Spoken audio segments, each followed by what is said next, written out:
Welcome, folks. It's your second episode of the Dynasty Hour. I am just one of your hosts, Fantasy Blue Chip, here with our favorite basshole, Chuck Bass. He is the host of This Guy Sucks. And of course, you can catch us here every week. And then he is here to save your fantasy lineups, Justin Herrera. How you doing today, sir? Oh, I'm doing fantastic. As you can see by my headline, I am confident to say that I am the 101 of Fantasy Jesus's, just like Bryce Young should be confident to say he's going to be the 101 of NFL draftings. Okay, I got to ask, who is the 102 and who is the 103 of Fantasy Jesus's? I just got to know.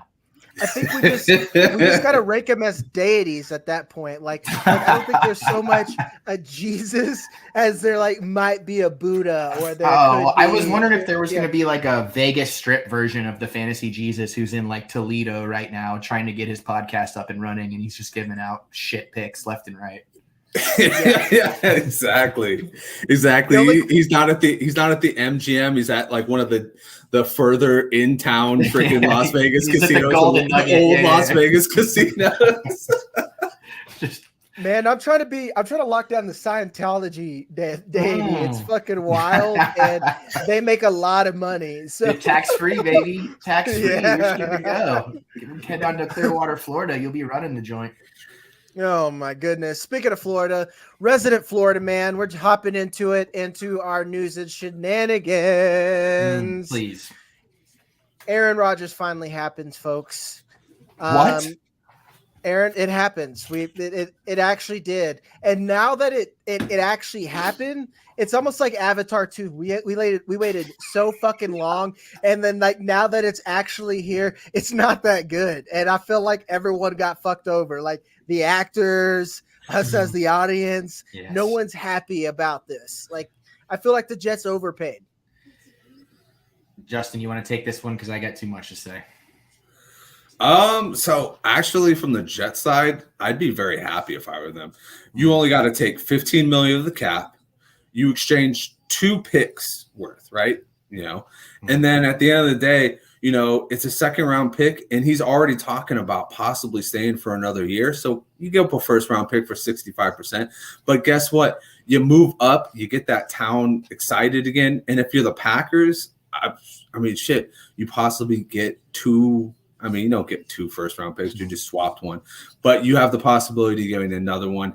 I don't know what you guys were really expecting from this deal. I wasn't expecting more than 2 second-rounders, and that's essentially what this equated to with the whole conditional end of, it being a first-round pick if he plays 65% of the snaps, which, he's probably going to, because who would want, 1, it would be barring injury, and 2, nobody's ever going to say Zach Wilson should play over Aaron Rodgers. Even if he gets the noodle arm syndrome that Brett Favre had at the end of his Jets reign, there's no one who's going to step in that building and say, you know what, that Zach Wilson kid, he should really be playing right now. No. Yeah. So he's going to play 65% of those snaps. So I didn't mind how this panned out. Worst case scenario, the Jets got to start over. They're really well equipped for starting over. They've been doing it ever since Joe Nathan quit on them. So, this is nothing new to this team. But they have a little twinkle in their eye. And, it's like Frank Sinatra came back to life and is back in New York for this city right now. Yeah, it's in regards to the term, I agree with all kinds of shit you just said. But in terms of the trade, I don't know. I'm in the Packers. I hate all the verbiage because it's so overplayed because we've been talking about this for a month. But I think the Packers got fleeced. And I think they had all the leverage. They're going into a rebuild. They need all the picks that they can. I can't believe they had to give up a pick. Aaron Rodgers made it clear he wanted to play for the Jets. The Jets made it clear they wanted to trade for Aaron Rodgers. Is he a huge cap asset? Yes, absolutely. But this is a team that's rebuilding. They may say they want to win now. They're not going to be able to. They know what they have. They know the talent that they have. The Jets front office, the Jets head coaches, we're talking fireable offense if they don't land this deal. Did they get the quality of the player that they wanted, and did they get a first round pick of it? Yes. I can't believe it. I honestly can't believe that they were able to finagle some of that stuff out of it. We'll see, though. I mean, I'm just a man who's had several drinks. Oh. Well, I guess from the football aspect of it, like I'm actually on the side that I think the Jets got the better end of the deal. Like you're going to win a championship and you're not Sure. doing what the Rams did. Like the Rams right now Yeah. are fucked, man. They have a long way to rebuild, Mhm. and they got to basically land every draft pick that they get, and they haven't proven to be able to do that. That's why you don't draft Tutu Atwell in the second round. You know, like that's an awful decision. Sure. So I think they got a good deal. And like you said, the Packers had all the leverage in the world. The only on the football side, I only disagree with you, Chuck. I don't think the Packers are going to rebuild. I think what they need to do is get to the playoffs because Matt LaFleur is playing with this job because they bought a system that is supposed to be safe. And at most, I think that they've been hamstrung because of Aaron Rodgers, because we've seen that Nathaniel Hackett probably isn't really shit. And like he's just like Adam Gase, man. Like he was willing to let a Hall of Fame. He's willing to let a Hall of Fame QB do whatever the fuck he wanted on the offense. As soon as that Hall of Fame QB left, or in Nathaniel Hackett's point of view, he went to go fleece the Broncos out of money. A lot of fleece. You want someone who's not going to argue with you. Now Nathaniel Hackett can actually run his offense with someone who just wants to play. Like Jordan Love's been sitting there and he just wants to play. Yeah. Now, let's talk about the dynasty aspect or the fantasy aspect. It's all relevant. Aaron Rodgers, talked about this a little bit last time here. We're treating him like we were Tom Brady here lately. It's year to year right now. I think this dude, I wouldn't be surprised if he retires midseason. I mean, he's clearly not all there. He's a couple of bad games from AJ Brown. If you really think about it, not AJ Brown, Antonio Brown, like just the crazy antics and bullshit he did. Yeah. If he was a black receiver or whatever, you know, like he would be gone, you know. A lot of people run off of that Jets field. That's a common occurrence. So for the fantasy aspect, Chuck, I'll let you give your opinion. I love it. Will I overpay for Aaron Rodgers in any meaningful way? Absolutely not. Do I think he is a bona fide top 10 quarterback for the next year? Yeah, I absolutely do. I watched the way he played last year. I thought he was still playing at a high caliber. I just think that that team quit overall. He had no fight in him. He's pushing for something. He's motivated, and we've seen what he can do when he's motivated. I like him as a temporary rental. Maybe I think he'll play for 2 years. I really do. I think he's got a fair enough amount left in the tank. The Bills are teetering. The Dolphins are whatever. I mean, you're not talking about going all in for just 1 year. You're talking about maybe a couple, 2 years here. And look, he's got stank on his record. He's got absolute stank, and he's got red. What do they say in the Avengers? He's got red in his ledger, and he needs to get it out. And I think he's got plenty of opportunity to do that. I love it for everybody there. My only real concern, if we're being completely honest, is Breece Hall. I mean, does the passing offense take a step and the rushing offense take a step back? I don't know. That would be my major concern for as far as dynasty and running back implications coming off of an ACL. I'll hold the Breece Hall point for just a second. Would you rather have Will Levis or Aaron Rodgers? Me? Will Levis. Okay, I don't need to ask any more questions. I'm Justin, out. To you. Appreciate you guys having me on. It's been a blast. Will you tell me? Because to me, the quarterbacks only go up from there. So like that's the floor that you're willing to pay for a rookie pick. So that kind of tells me your value. Justin, to you. You're the original idea of basically saying that he's Tom Brady. So I'll just go ahead and skip to the point. Who would you rather have, Will Levis or Aaron Rodgers? Aaron Rodgers in a heartbeat. Ooh, Anthony Richardson or Aaron Rodgers? Heartbeat. Aaron Rodgers. And that one will actually depend on where he gets drafted. If he gets drafted to a situation where he has to be the quarterback now, Aaron Rodgers in a heartbeat. If he gets a chance to sit, I'll take AR-15. CJ Stroud or Aaron Rodgers? Man. I guess I'll take Stroud. You want me to tag you out? I can answer in a heartbeat. I can answer in a heartbeat in that one if you want. Aaron Rodgers. I think I'll take Stroud in that one just because, with still Aaron Rodgers. Me. You go Aaron Rodgers? Yeah. Wow. And like you did, I think Stroud is the biggest fit dependent quarterback of all these guys. Okay, all right. I got it. I was ready to transition, but like I got it. Chuck is hot this week. Chuck's way too fucking spicy this week. Okay, for Breece Hall, to answer your question, I get your concerns. I think he's going to have high quality running back touches now. Aaron Rodgers still will not be. He will not be a running function of that offense. And whenever you have a high performing offense, you're going to have more red zone touches. So I think his value is fine there. And that wasn't a hot take. That's just me sitting on that for a minute. But CJ Stroud being the most situational dependent quarterback, I need you to elaborate on that because. Well, I'd like to I'll preface all of that by saying I'm massively down on. I hate big money program quarterbacks coming into the NFL typically. And when I say money, I mean these programs that get, your LSUs, your Ohio States, your Alabamas, your Clemsons. Look, they bat such high volume that some of them are going to succeed. Your Watsons, your Burrows. But for the most part, I mean, these guys just are used to playing at such level of comfortability and they're used to playing such level of talent. And they usually get drafted way higher than they should, or they go to a team like the Texans that don't have a good fit, that are in the complete bones of a rebuild, and they crumble. And when I watch CJ Stroud play, I just don't see anything that makes me go, wow. One good game against Georgia is not enough for me to go, this is a franchise carrying guy. So, Chuck, I got a rebuttal for you.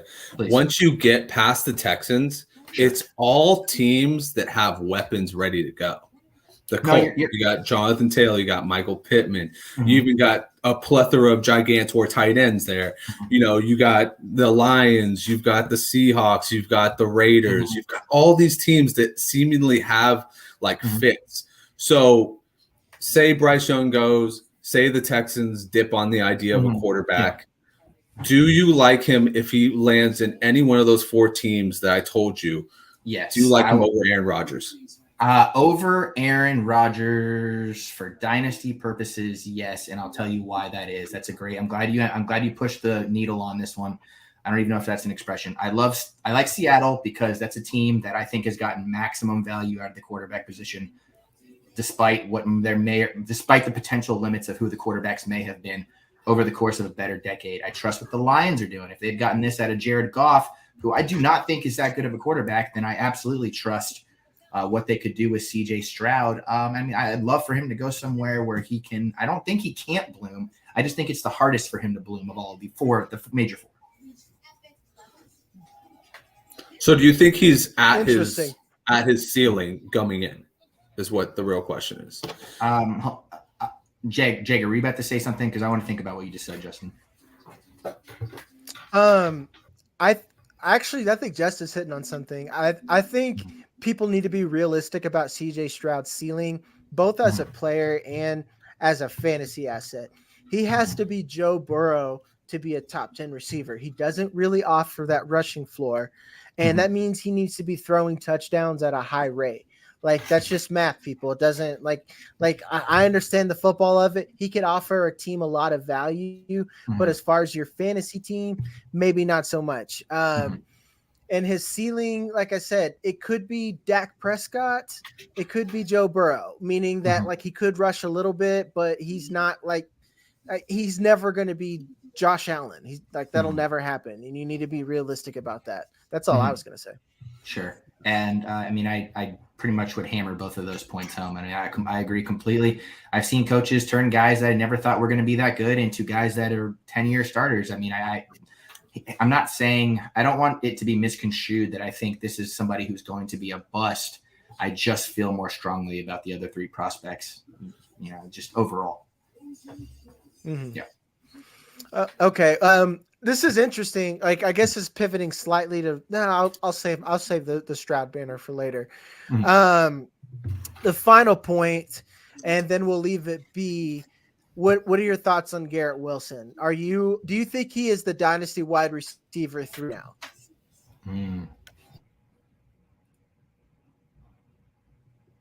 I got you.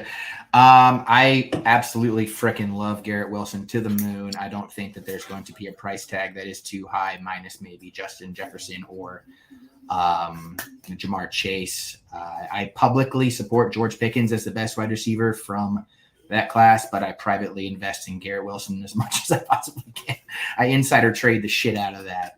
Man, I love the guy, and I what I really love, what I think is so telling, and where I've liked where the team's going, is that I don't think that the wide receiver position was a major need for the Jets going into last year, even though they could have used upgrades, and they just fucking hit a home run with him. That means that they believe in a significant long-term investment in a player that's even better than I think everybody thought he was going to be. Yeah, I think developing your team, it's crucial that you draft best available. You get your quarterback, then you draft best available at that point. And you got to think about the teams like the Ravens and now the Eagles, and like to some extent the 49ers that have like drafted really well. The Patriots, you could have said that like 5 years ago, not now. They drafted like shit the last 5 years. But you know, the Eagles, what do they actually need? Nothing. But they're essentially drafting for 2024 already. All they got to do is like, all right, this guy's getting old. This guy's on his last contract. Let's go ahead and get this guy, and then he has time to sit and develop. And like you said, with Garrett Wilson, you take him, he doesn't have to develop, and you got a stud. If Elijah Moore is gravy after that point, you know, like nothing else matters anymore. You got a top 3 asset. I've already been drafting Garrett Wilson as the wide receiver 3 and like the 2 startups that I've done this offseason. So I think it's Justin, I'll let you take us home, and then we'll move on to the next piece of news. Yeah, it's funny that you already have him as the 3. I think that's where people are going to put him now. I did a lot of my drafting early on, and I was happy for it because I was getting Garrett Wilson at what I thought was a bargain basement price. He was the number 3 wide receiver on a lot of my teams, and I was so happy for that. And now I'm even happier because this skyrockets him to another echelon of wide receivers in the fantasy football. So yeah, I can't really say anything else to top what you guys did. I think it was perfect. I think he is definitely got a rocket strapped to the back of him now, and you know, sky is not even the limit anymore. Fucking the moon. Let's go. This is why you're the fantasy Jesus, and I'm just like merely an apostle, because I'm an asshole. At this point, I'm a rookie expert for fantasy, and I knew Garrett Wilson was the best wide receiver in the draft class. I knew it. Excellent. And I said, he's drafted to the Jets, and I lowered him my rookie rankings, and I missed out on so many shares of Garrett Wilson at a discount. That is a lesson, and I'm pulling my own receipt right now. And you don't do that anymore. You do not do that anymore. All right, folks.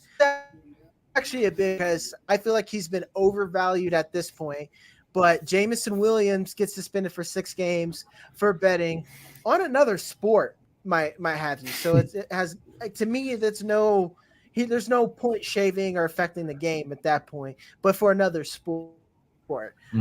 Justin, I'll let you start us off.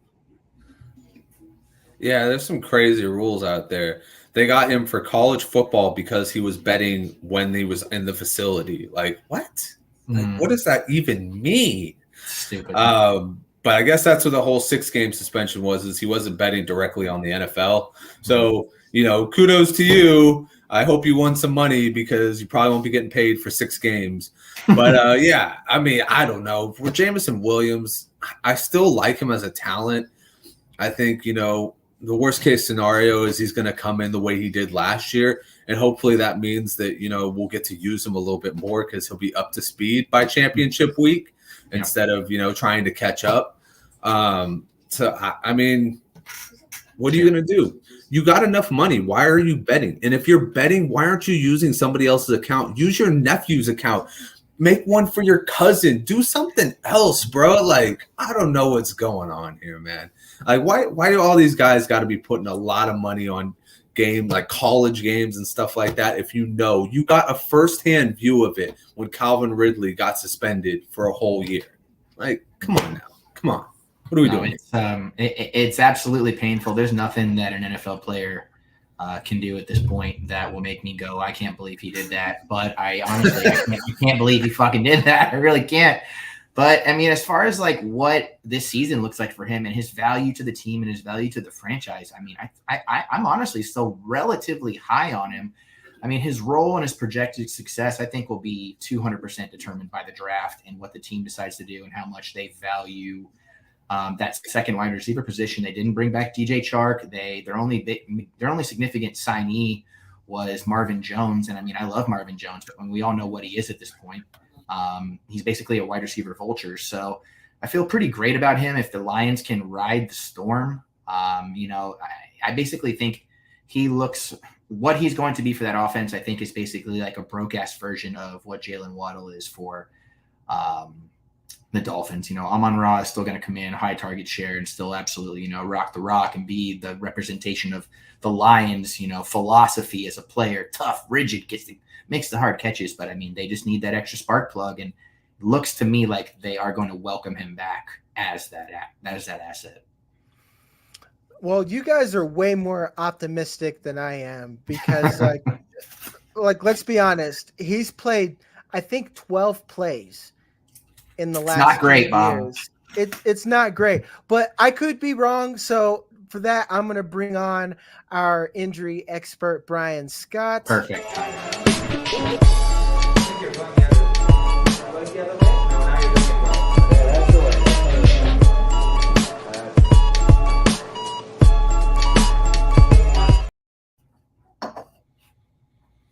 Hello.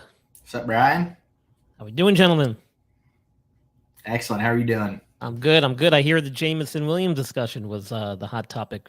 We know that you have the inside track. So you were there when he tore his ACL. You operated on him. Why don't you just tell the people about that?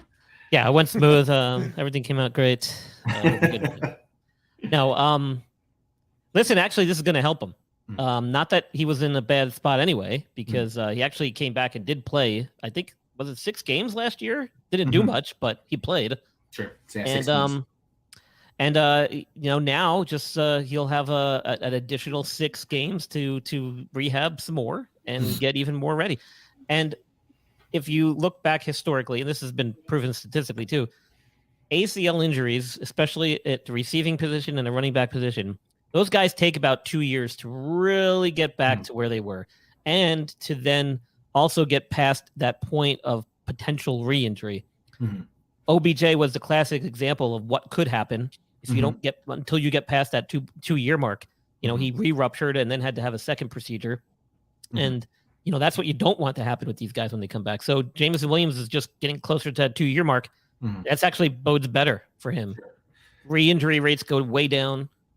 He should not have any residual effects from the original injury and surgery. All it really does is just cause him to get a little bit more rusty than he would have been otherwise. But from a health perspective, it's not a huge deal. So good news if you're a Jameson Williams fan. If you like that. So Brian, I want to ask you, the performance that they're able to have 18 months later, maybe even 2 years later in a case like this, not exactly, but roughly speaking, does their ability to produce on the field vary? I mean, how much do you think that experience comes into play, scheme comes into play? Do you take anything else into account when it comes to recovery, maybe the type of routes they're typically running, or do you basically just try to view it as a healthy body who's able to be on the field?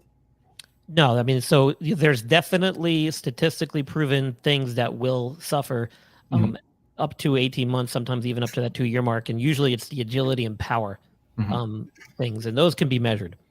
What can't be measured, though, is the athlete's ability to adapt, their mental state of mind, how they kind of process all that stuff, and how they feel they are, the perception of being healthy and recovered. You can't really measure that, quantify that. But from a physical standpoint, we know that athletes tend to take a lot longer to develop all that agility and power back. Now, when you look at things like route running, what type of player they were, the good players know that they aren't ready or able to do what they were doing before and can adapt their game and contribute in a different way and possibly use some of their other skill sets to overcome some of that. So from a fan standpoint, you might not even notice some of those things on the field or in the stat line. Mhm. But those are real concerns, especially from the healthcare team and from the athletes. You know, you always worry, like, okay, is he going to be able to make that route? Is he going to be able to break away again from that Mhm. defender like he did before? Can Sure. he pivot and make that turn and get up the field like he did before? And, you know, even at 18 months, you might not be able to do that yet. Mhm. It takes a long time to bounce back. Mhm. The reason for those 9 to 12 month time frames when athletes are allowed to come back and typically do is because by then, a lot of the physiologic healing of that ligament that's been reconstructed has occurred, and there's not going to be any more healing to that. And the risk of re-injuring it is basically no different than it was before it got injured. Sure. So if you're going to be concerned about anybody this season, I'd be concerned about Breece Hall. You know, coming back at the running back position, skill position. He got injured in October, had surgery. You know, they're talking that he might be ready week 1. I think that's a little bit optimistic. If we look back at some of the other running backs who tore their ACL and come back, you know, classic example last year was J.K. Dobbins and the other Ravens running back there, Gus Edwards. Yeah. Both struggled to get back on the field. You know, Dobbins came back probably very prematurely, had a hard time getting through training camp, ended up having to sit out a few more weeks, and then really never did much on the field at all, and then ended up having, I think, have it shut down, had a second procedure on his knee to clean it out with an arthroscopy. So the worst thing you could do is try to get these guys back too soon, Sure. and especially at the running back position. So I would be more concerned about Breece Hall coming off an ACL injury at 8, 9, 10 months than I would be about Jameson Williams coming back almost 2 years later, only having played 6 games. No, absolutely. So I when you look at something like last year's stat line for James Williams, as far as what his snap percentage is to play on the field, and you see he did play 6 games coming back. He was used sparingly, decoy-esque, basically, you know, 1 catch, 1 rush. Does that tell you anything specific about maybe how the team views his injury, how his injury is coming along? Is there anything you can comp his last year to, or anything that comes off the top of your head? Or are we looking at a very one-off experience?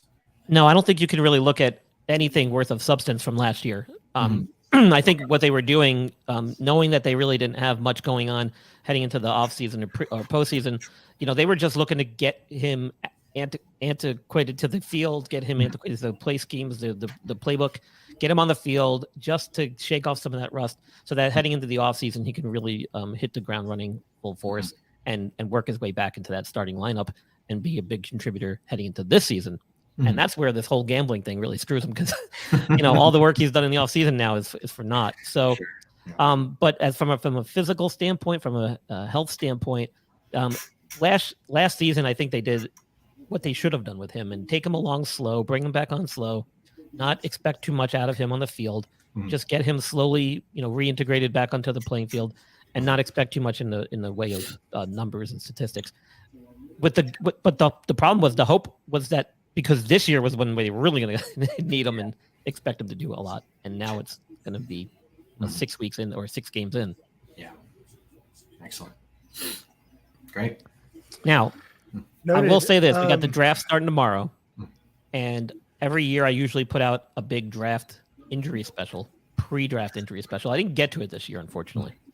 But last year I did a big one. And I did a little bit of the history of the combine. So if you guys check it out, it talks about what the combine really was for, which is actually medical stuff. It was all 4 screenings, medical screenings, when it first was developed and started back in like the 80s or whatever it was.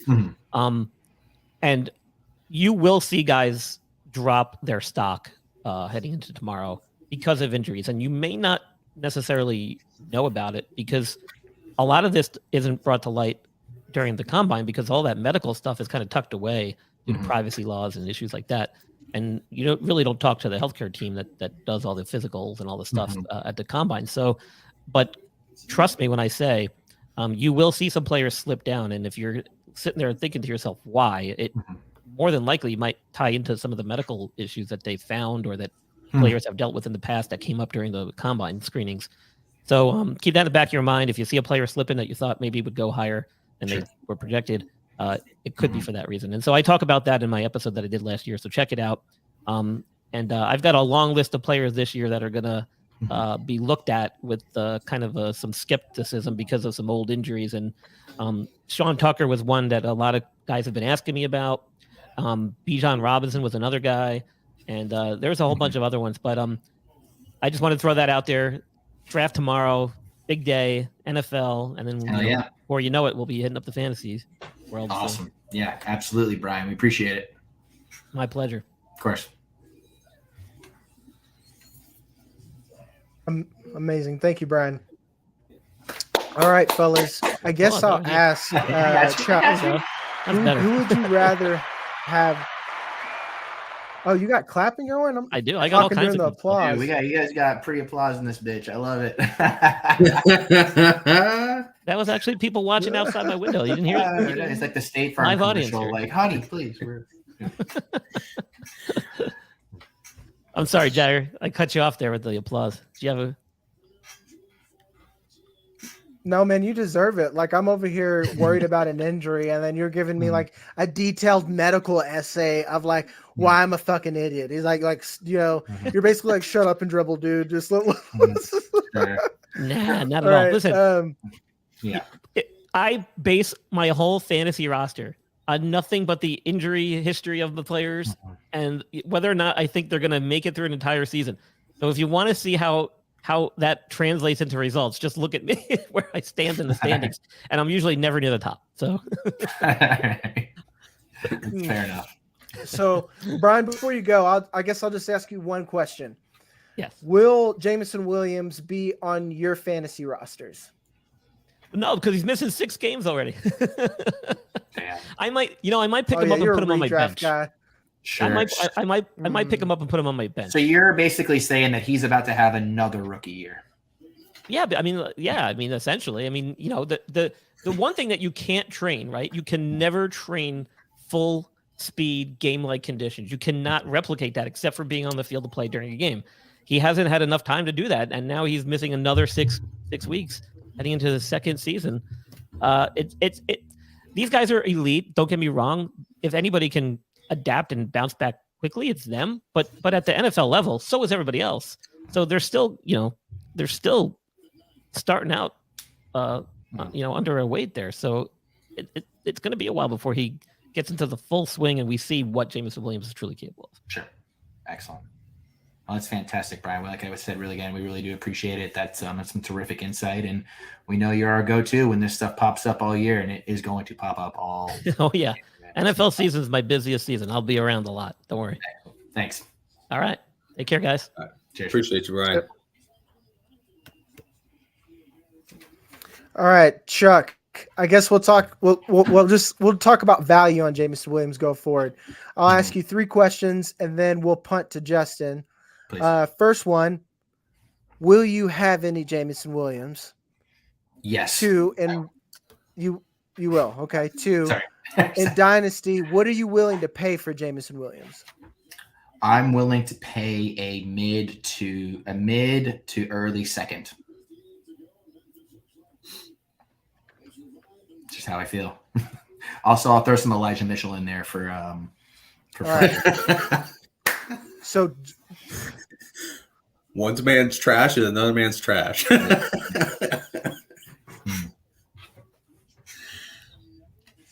What's 3? all right, then. Well, on to you. You got a third question. Oh boy. Justin, you catching it? I'm fair catching it. Go. I ain't returning this one. Yeah. There you go. We can hear you. There we go. There we go. Clutch. All right, what do you got for me? All Or right, him. third question question for you is redraft. Where are you willing to draft him in redraft? Or are you willing I will to not draft him in touch redraft? this motherfucker in redraft. Okay, no, dude. I'm sorry. That's what I thought. Like, I haven't seen I don't know, and I'm talking right now, this moment. I don't know what this team is about to do in the draft. Is this a Super Bowl? They're going to push their chips all in, or I haven't seen enough production out of the wide receiver 2 spot in that offense to make me believe that there are the passes to go around. Are they going to draft a stud running back to pair with, the muddled but talented core they have? They've got all the tight ends in the world. No, I'm gonna let. There's too many good wide receivers for me to fuck around and let this guy, waste a roster spot for me in redraft.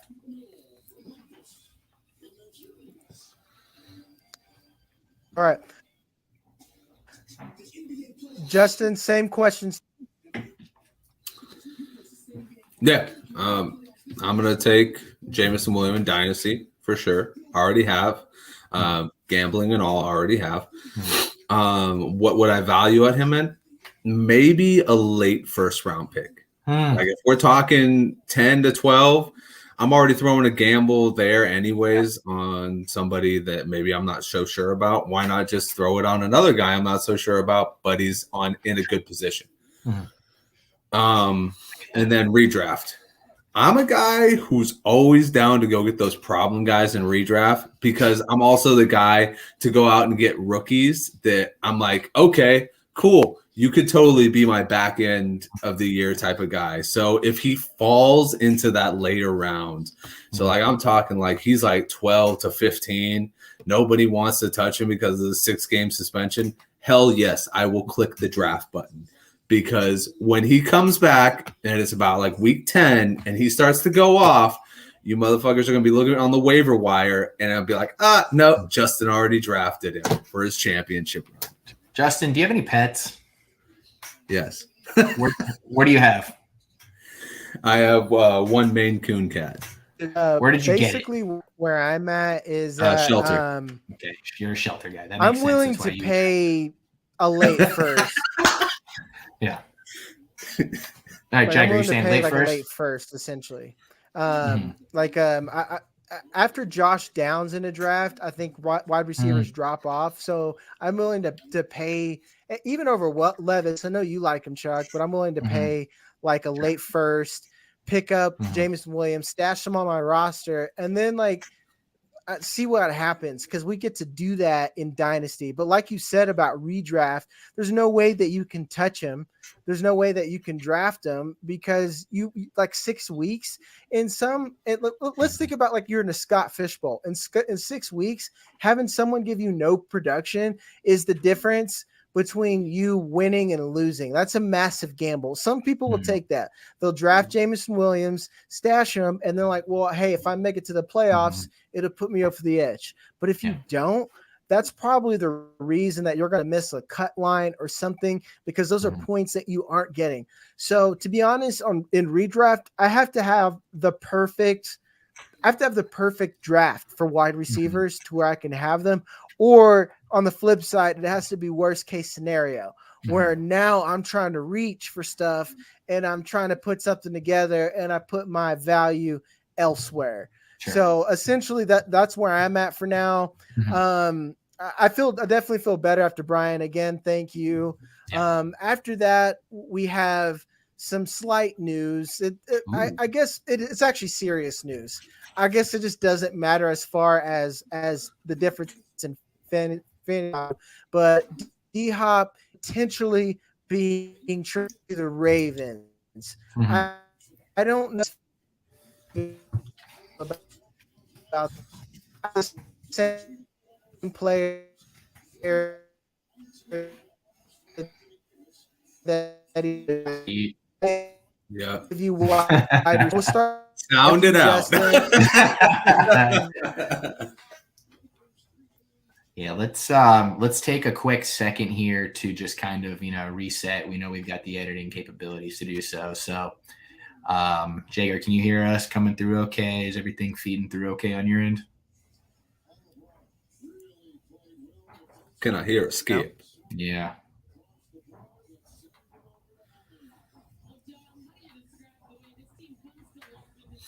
And bye.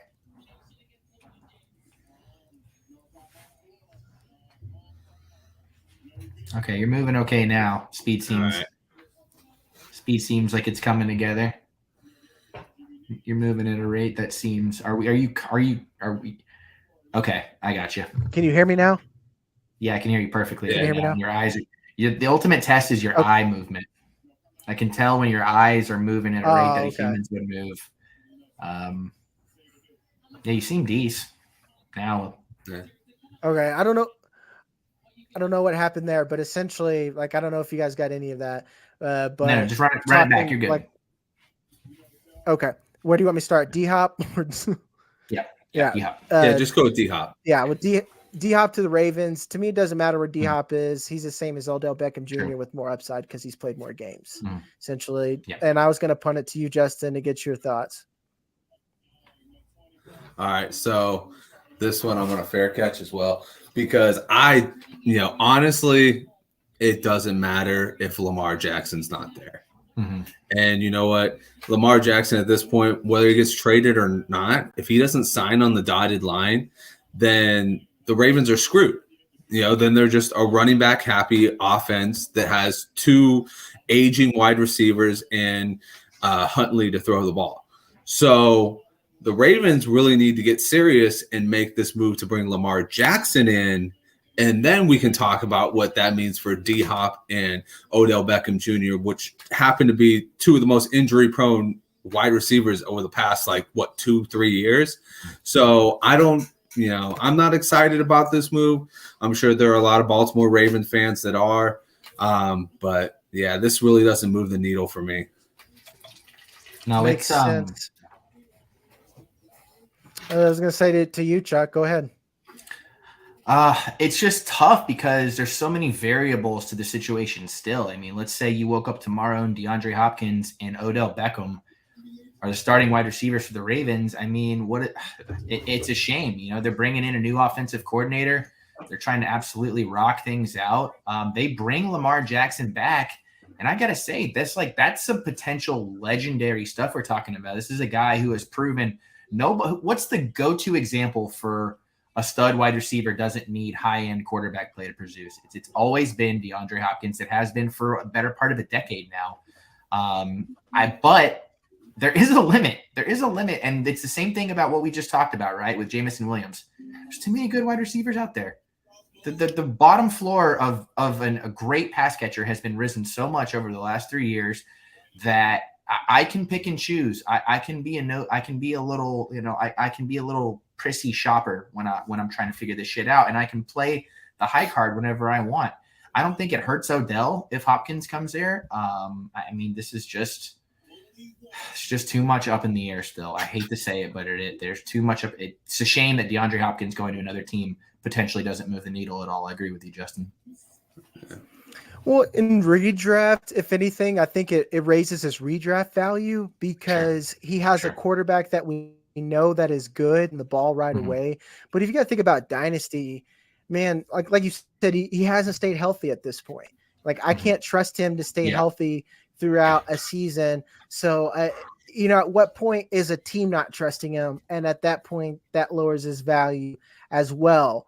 So that's a conundrum. In redraft, I'll probably own a couple of shares, but as far as Dynasty, I've been selling, and that's just not the way I roll. I don't buy old players unless I am desperate. It would take player agent, but I tell them I'm just folding it next year than risking it on an old player like that. I will say, like you said, D-Hop is an exception, but it's at what point would you rather, at this point, you could probably buy Jameson Williams somehow with D-Hop. Probably not. I wouldn't do that. But if you got a sucker, you could do it, but I don't know. And then another thing we don't think about is passing. Ravens have historically low passing volume, and a lot of that is because they basically run Lamar Jackson often. I'm one who said that Justin Fields, you don't want him running as much as he does now, but Lamar Jackson, that's the way he plays. He is best when he's throwing on the run. He doesn't have the pocket presence that Justin Fields has. So to me, it doesn't really move the needle. I won't spend a draft pick on him. Not a player that I want. I don't know what you guys think about redraft and Dynasty. So if Lamar Jackson if he signed with the Ravens tomorrow to cement this Hopkins OBJ, we're pushing all our chips in, would you trade DeAndre Hopkins for Jameson Williams straight up, or vice versa? Who wins that trade? Oh, Jameson Williams, hands down. I don't think it gets done. Like if I posted that on Twitter, it would get roasted as hell. But like, if you could, let's say someone is really high on Jameson Williams and they have a contending roster, and you'll say, "Hey, I'll give you DeAndre Hopkins and the 111." And that might be what gets it done. Like DeAndre Hopkins is that kind of sweetener, you know? Yeah. I'm just trying to continue to frame his value in a way, show what people have left for him. Yeah. It's hard for me to put any value in the DeAndre Hopkins because of his injury history. Yeah, it's tough. Yeah. We'll end it there, and we'll pay some bills and talk about our underdog segment of the week. We'll shift to rookies. Please. Time. Underdog Fantasy is here to save your post-fantasy football season blues. The easiest place to play and win with the Underdog Fantasy app. Get up to 20 times your money in a single night with our Pick'em contests.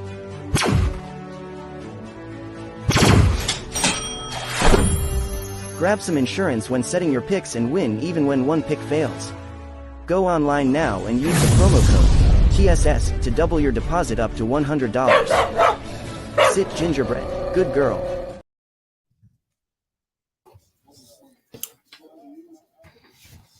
All right. Underdog 7 of the week. We're talking about rookie spots. We got perfect landings and crash landings. We'll go through every. Sorry, everything cut out again. We'll go through every position and we'll discuss what is the worst case scenario for where a running back would land. Let's say like if Chicago would draft a QB or something like that. Sure. That would probably never happen. If it did, how would we with runnings? Justin, I want you to talk about the worst landing spot for fantasy for a running back to land. So the worst spot in fantasy for a running back to land, I would say, is probably behind one of the juggernaut teams, kind of like a Detroit right now, where you've got so many like variables into their running game. You got Montgomery, you got Swift coming in. I wouldn't want to be behind CMC in San Francisco. You got CMC, you got Elijah Mitchell. There's always a plethora of backs that run there. Another spot that would be bad. Shoot. So I can jump in right there if you want. You're talking about these contenders, right? Buffalo, absolute. And when we were talking about teams, like you said, these contenders, most of them are contenders because they don't waste their capital on star running backs, at least high draft capital. No. They're able to make up the position with either terrific schemes or they're able to identify value later in the draft. Buffalo would be an absolutely horrific landing spot for any of these guys. That was actually when we talked about this project, I actually projected, I did a specific player and I thought Gibbs to Buffalo was my no, or Cincy, no. And I get it. There's a talent deficiency at both of those places, assuming Cincinnati moves on from Joe Mixon or keeps him. Honestly, but you're talking about a bad scheme fit. There's different kind of career paths these guys need to have. I want these stud or at least close to stud-ish running backs to go to a team where the quarterback is a little Washington, a little Las Vegas, maybe a little Minnesota, a little Tampa. Just make it happen. Avoid these juggernauts, like Justin said. Completely avoid them. No, I agree with you on Buffalo because they're that makes sense for not getting the. I'll go ahead. I'm sorry. Yeah, I've already spoken. No, you're okay. Like to explain what I'm talking about is I think Washington is a terrible spot for running back. Yeah. Essentially, unless you're Bijan Robinson, Washington would be a terrible spot because they got Antonio Gibson, and you got Antonio Gibson there, right? Who knows what's going on over there at that? Then when you think about, I guess another one you brought up, Jahmyr Gibbs. Hold on, Jagger. Before you before you get to that, I want to kind of like bounce around. So if the Commanders were to take a running back in the first 3 rounds, what do you yourself think that the team thinks about their current running back situation?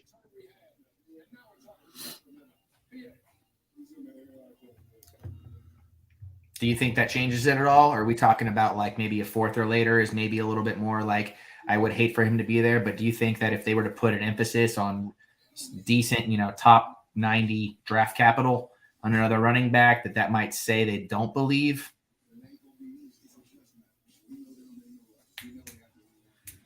Yeah. I would say that if that's the case, they don't believe in Antonio Gibson to be a change of pace and receiving back.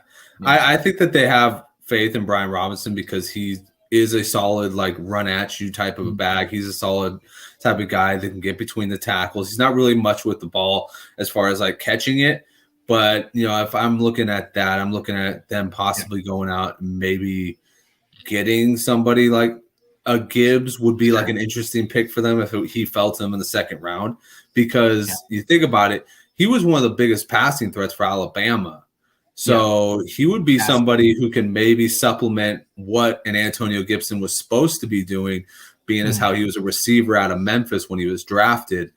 Maybe somebody who can actually pass protect a little better, can be a good transition back, and then you still have the workhorse guy that you can beat up the middle.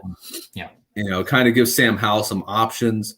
I mean, I'm not huge on the Commanders going out and getting a pick at the running back position, because I mean, as much as we want to talk about them getting a receiving back, their scheme just doesn't seem to fit that. Like, they've got that very old school scheme. I'm right there with you, and I never put it past any of these teams, and we'll skip to wide receivers here in a second. But last year, I hate to say, I was one of the people. I was like, no, why are the Seahawks taking Kenneth Walker? No, why are the Jets taking Breece Hall? I liked Rashad Penny. I liked Michael Carter. I didn't like them as like franchise cornerstones. And I was like, no, spread the love, spread the running back love to these teams that do not have it. Do not congest all the playable assets onto one little roster, and I'm in fear for that happening again for a couple of these guys. Well, to be fair to the Jets, sorry I cut you off. Be fair to the Jets, they got Breece Hall in the 2nd round, so they gave everybody a chance to go grab him. You're right. You're right. I just remember my wife being like, "I've never heard you talk like that before." I was like, "Oh shit, I'm sorry. I'll cool it down. I'll cool it down." All right, we'll move on to, and I think Jagger will be back in a little bit, so we'll rock this forward.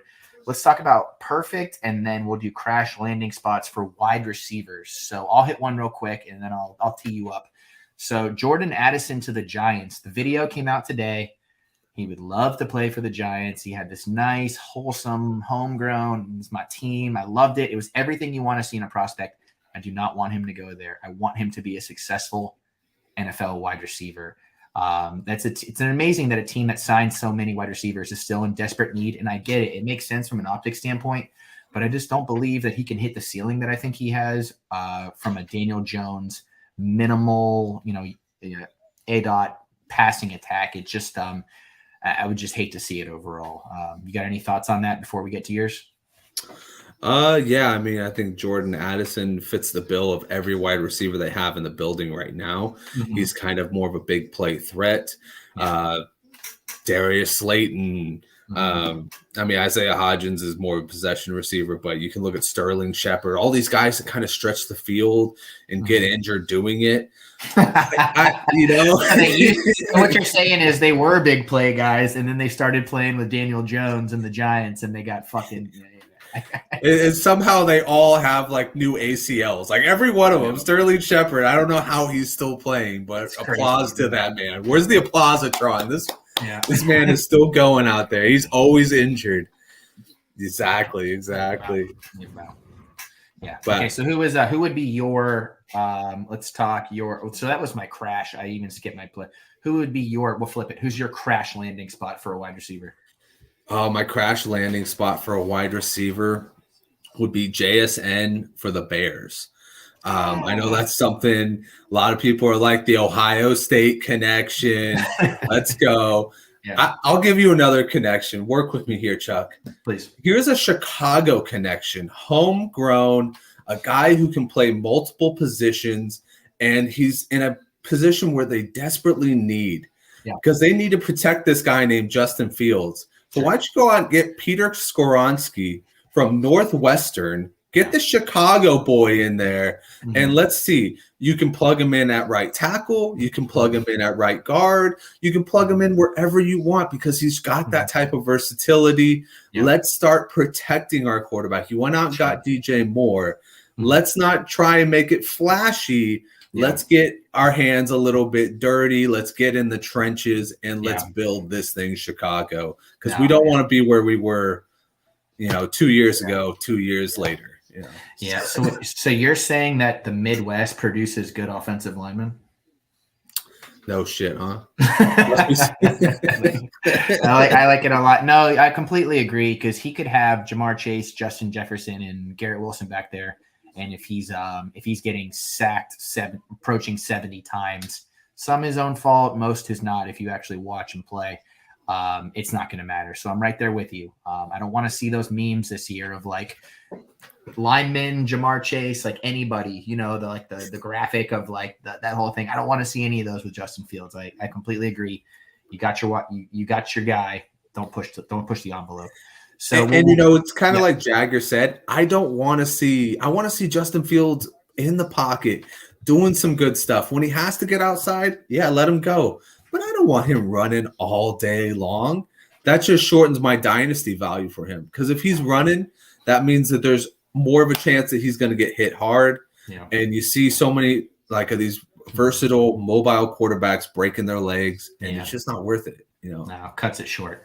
So I'll keep the ball in your short. We'll flip it positive now. Where would you love to see one of these great wide receivers? Or great. Where would you like to see one of these draftable wide receivers go to? You know what? I'm gonna stick with JSN, but I'm gonna stick him in an NFC North rival. Let's go stick him with the Packers. Let's get your alpha. Let's get him next to Christian Watson, and let's see everybody try and slow that duo down. I mean, if you want Jordan Love to succeed, you want to give him all the weapons possible. Go out there, give him an alpha possession guy.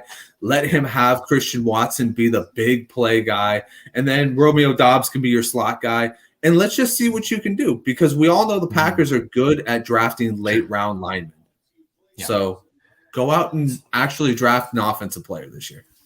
So the Packers have the 13th pick. Do you expect JSN to still be on the board? That's within the range I expect him to be, ending. So I think he'll probably reach at the very last pick. He would reach about 15. Okay. So I think that even if the Jets saw him on the board, I think the Jets would consider it with how good their line has been. Yeah. They haven't made that much investment at the wide receiver position. I mean, now that they've shipped Elijah Moore off. So here's a question, and then we'll get to mine after, because I like the way we're rolling with this train right now. Do you think that there's a team, and you don't have to be specific, but do you think that there are teams out there that JSN could be a sunk cost asset fantasy wise for, at least until maybe a year or so passes? I hate to break your heart, but probably something like a Tampa Bay. If we were talking about trying to get a Mike Evans replacement in there, I think that would be it is because Baker's back there, the line is shit. There's so many things that could go wrong, but I'm just thinking to myself, if they saw him there, they would go draft, because we need somebody to replace Mike Evans. But that's one of those positions where I'm So here's what I actually, and I talked about this today with myself. I think that they would actually trade Chris Godwin before they would trade Mike Evans, and I think they would try to replace Godwin. And there's a multitude of factors that I think carry into that, but I think Godwin would have a higher trade market. He's younger. They could get a better haul back. And Mike Evans has probably meant more to the Buccaneers and the organization and the area than any player since probably Rondé Barber. They're trying to lock him up as a lifer. So they'll probably move heaven and earth to not get rid of him, even though it makes sense because he's pretty, and both of those guys can slide into almost any team and be an instant value. But I think, I do think JSN would be a Hall begging against our corpse if he gets drafted by us. So God willing, no, as much as I love him. What would you ask for in return for Godwin if you were the Bucks? If you're shipping him out, probably you were taking phone calls. What's your first thing? I'd call the Bears and try and get the first overall pick. At least get the 101. Try and get. I don't know. Light's pretty crafty. He's become a terrific drafter. I mean, he's got the biggest stain. He's got the biggest skid mark in NFL draft history with Roberto Aguayo. But if you're able to skip that aside, he's pulled some pretty good nuggets out. So I mean, his trading ability has been whatever. But how many NFL GMs are pulling off trades to begin with? It's very rare, and I mean, it's not. But I would ask for, if you're talking about one of those wide receivers, specifically Godwin, I would at the very least want, what is he, 27? I'd want a second. He's an instant impact player, maybe even a first. I could see a first being, the bargaining chip, but let's take whatever value we can get back. So let's skip. Where were we right now? Skip, come on, Skip. My perfect landing spot was actually going to be the Seahawks.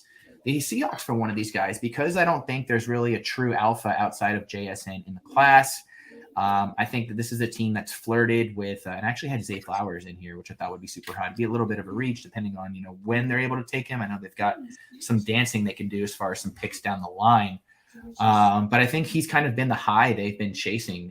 There's very little pressure for him to step up immediately, but I think his skill set, as this kind of like space working home run hitter, it translates instantly, especially as the third banana.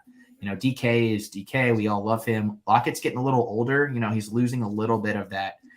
He's transitioned almost into a possession receiver, even though he's still capable of the big play production.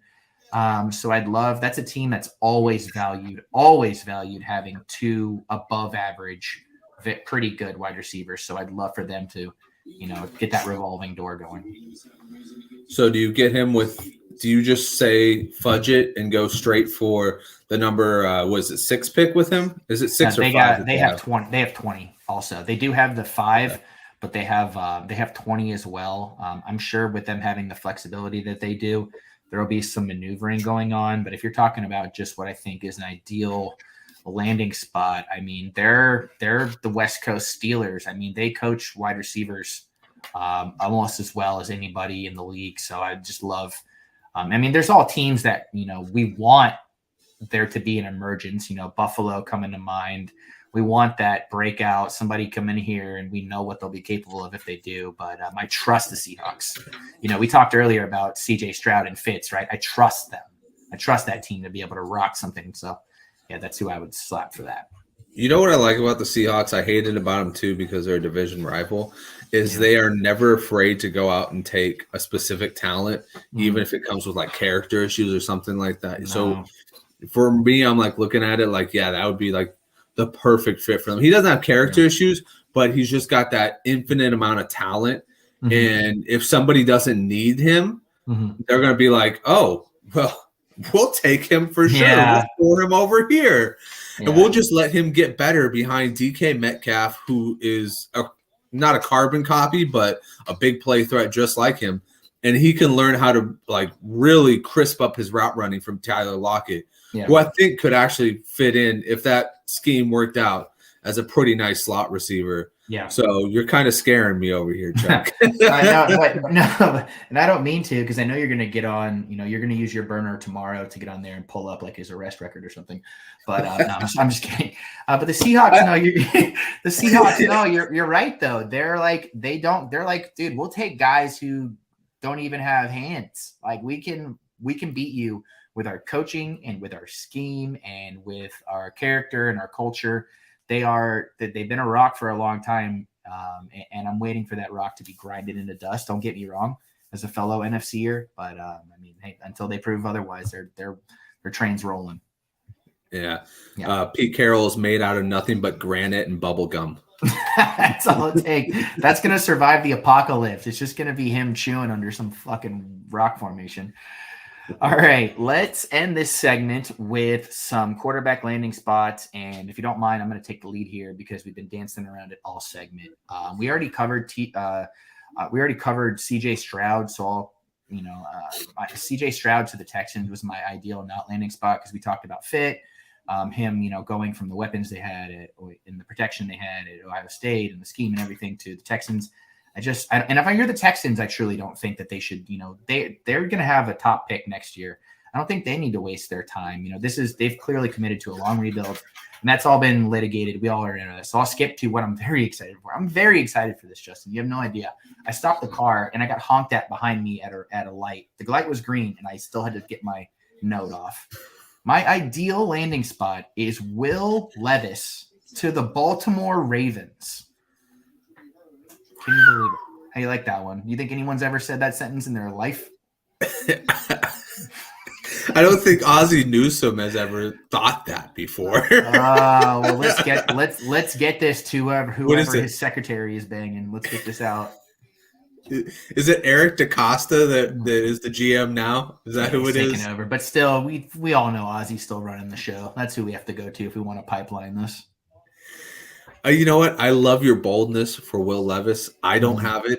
I don't have a lick of love for that guy. Okay. I mean, it's not the mayonnaise and the coffee or the whole banana thing. Yeah. It's the fact that I don't think this guy could read an NFL defense to save his life. Sure. Understandable. My counterpoint to this, and it's what we just talked about recently too, and this is why I feel so strongly about this, is who has done more to maximize their quarterback play despite potential skill set issues than the Ravens. And I mean, we're going back the better part of over a decade now. Flacco, Lamar, we're talking about a very malleable team, a flexible team. The roster isn't as talented as it was 3 years ago, but they have such a strong sense of culture there. I think if they're able to, at that pick, I wouldn't suggest they trade up, of course, but at that late teens pick that I believe that they have, if they can find a quarterback that'll pop, and this is obviously, I'm under the assumption that Richardson, Young, and Stroud will be gone, and Levis is the dropper in this scenario. So there's obviously a lot predicated on this. But I think strong coaching, they can retool the following offseason, and they can probably, they'll be able to compete with the best asset in football right now, which is a startable rookie on a rookie contract. And I just, I trust them. Like you said, this is about teams that always have their finger on the pulse. If the Ravens drafted Will Levis, people would probably go, "Oh shit!"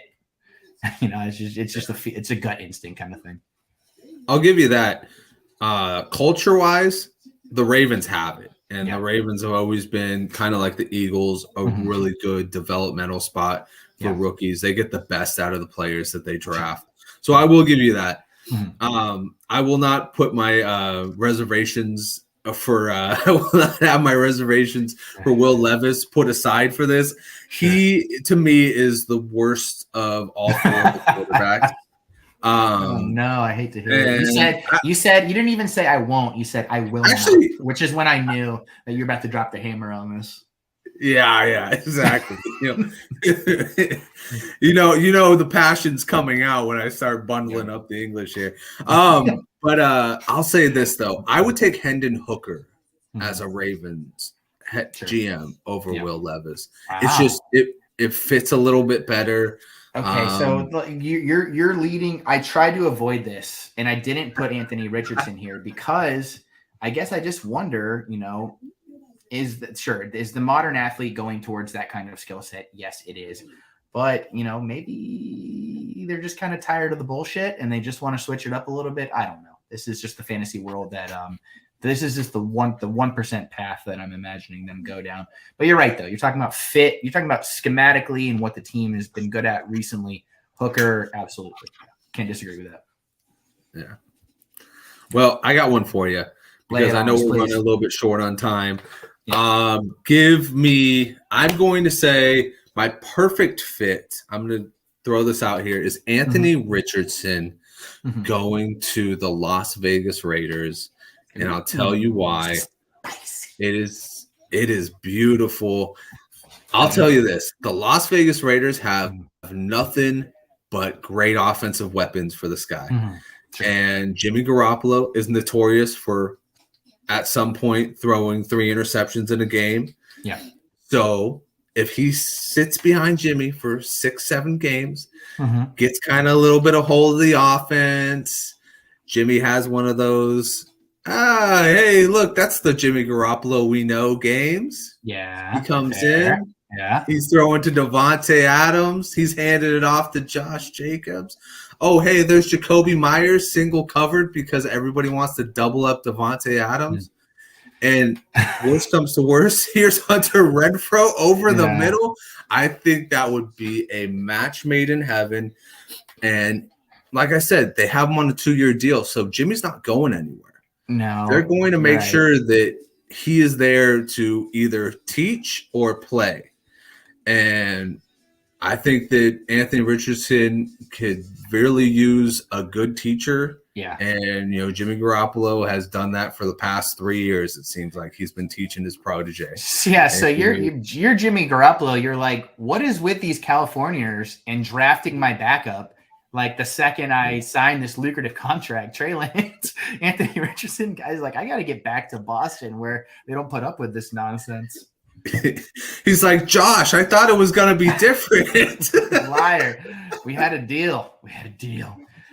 No, I like that a whole lot, especially, I mean, you're talking about a franchise that needs a splash. You're talking about a coach that needs a Hail Mary. I think that nobody in the world is saying, oh, they got their guy when they signed Jimmy Garoppolo. It was like, oh, they got a guy, they didn't. So I think that could be one of those marriages in Vegas that actually lasts. If they draft Anthony Richardson, so that'd be pretty nice. I just love the meme of Spider-Man, and it's like pointing at another Spider-Man. It's like Derek Carr and Jimmy Garoppolo. Yeah, can't get over. You can't get over the hump. All right, I think that we're gonna hit the road here. But before we hit the road, I'd like to bust one last little quick segment on it for us. This is it. We don't get pre-draft coverage for 365 more days. This is a wrap. It's going to be it. So I'm going to hit us with, you and I are going to do a ping pong 4-round Bijan Robinson draft. All right. I'm going to give you the honors. We're just going to ping pong back and forth. You do one, I do one. You do one, I do one. You pick a team he's going to go to. I pick a team he's going to go to. The loser buys the winner a drink. That sound good? Oh my gosh. 4 rounds? So 4 rounds? Yeah, 4. Can you believe it? 4 teams. Oh How do we don't say, everybody, don't forget to hit us up for our Venmo for the content that we put out there. All right. Exactly. Buy us a drink at the expo. We got plenty of stories. Yes, please. Subsidize our good times with your tax dollars. So I'm gonna you're the first. I suggested this, so I'm gonna let you take the first pick. Give me your first team that you think Bijan will fall to. At number 10, the obvious answer, Philadelphia Eagles. Wow, that's fantastic. And that would make everybody mad and everybody happy at the same time. Be an absolute trade war. Be a trade war. I love that. I'm gonna throw the absolute haymaker out there. I'm going Lions. I think the Lions might go, hey, you know what? I like Montgomery. This Swift guy, he might not be it. He might not have the chops from a health perspective. So I'm taking the Lions. Ball back in your court. Wow, that's a nice one. I really like that one. You know what? Let's see. Who could really use the services of Bijan Robinson? Who really couldn't use the services, right? Nobody. So, you know what? I'm going to stick in the NFC East. Mm-hmm. I hate to say it because they really are not my favorite team, the Dallas Cowboys. How do you supplement Ezekiel Elliott? You trade up and you go get Bijan Robinson. So you've gone absolute pipe dream city with the Eagles and the Cowboys. I'm going, God, no, but okay, I guess I get it. And I'm going to hit you with the Atlanta Falcons. The Falcons is a team that does not know you can pass the ball, might not ever know. They're stuck in some sort of time loop. I don't know if they've inceptioned themselves too deep in the hole. They need to kick. They need to be woken up. But either way, I'm taking Arthur Smith. If there's one thing I can count on, this guy's hard on for running backs. So Falcons for me, flipping it back to you.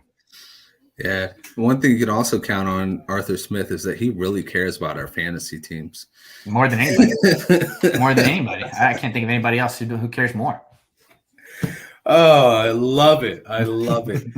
You know what? Next one I'm gonna go with is actually a wild card of all wild cards. Love it. Why don't we go with the Minnesota Vikings? Ooh, is there anything predicated on this? Does this assume that Dalvin signs with the Dolphins kind of thing? Yeah, I mean, has Dalvin been released yet? He has hasn't been not, but released. today he indicated that he would like to play for the Dolphins as his preferred team. So, what better way to get rid of Dalvin Cook and send him off to Miami, get like a second or a third round pick out of him, and bring in his replacement? You got a bigger version of Dalvin Cook, a better receiver version of Dalvin Cook, and now you've got Justin Jefferson, Bijan Robinson, and TJ Hawkinson. Yeah, that could be the one running back, the one wide receiver, and hell, I'll say it, the one tight end next year on the same team. Absolute shenanigans, and damn, you're absolutely swamping my team. So I'm just going to limp to the finish line with this. That was very nice. I'm going to say that the Houston Texans take their quarterback at 2, and I'm going to say that they take their running back at 12. And they just go Jaguar. They go 2020 Jaguars or 21 Jaguars with it. They get their Lawrence and they get their souped up ETN, and they just try to bring a little spark to a city that hasn't had it since whenever they had it. So that'll be my roundup. You had Eagles, Cowboys, Vikings. I had Lions, Falcons, Texans. I feel like you'll be buying me a drink, but I want to buy you a drink. So I think we feel pretty good about all that. You want anything to say before we wrap this bad boy up? No, I mean, it's an exciting time. I hope everybody's got their nachos and their beer ready because the draft is one of my favorite experiences. I know Chuck loves it too. And Chuck, don't worry about it, dog. First round's on me. You can get the second round. We'll make Jagger get the rest of the rounds. How about that? I'm into that. I'm into that a whole bunch. I'm really excited. A lot of fun's going to happen. This draft is insane. I'm just going to be patiently waiting. I'm going to be patiently waiting, my man. We'll recap all this next week for everybody. We'll lay some hot takes down, and we'll also say some things about football. Hell yeah. All right, my man. It's been an absolute pleasure. You want to send us off? Yes, sir. Hey, everybody. Thank you for tuning in. Catch us next week. And as always, we are the TSS Dynasty Hour, and we are here to bring the Dynasty news to the people. Bringing it, baby. Bringing it. Wild card. Wild card.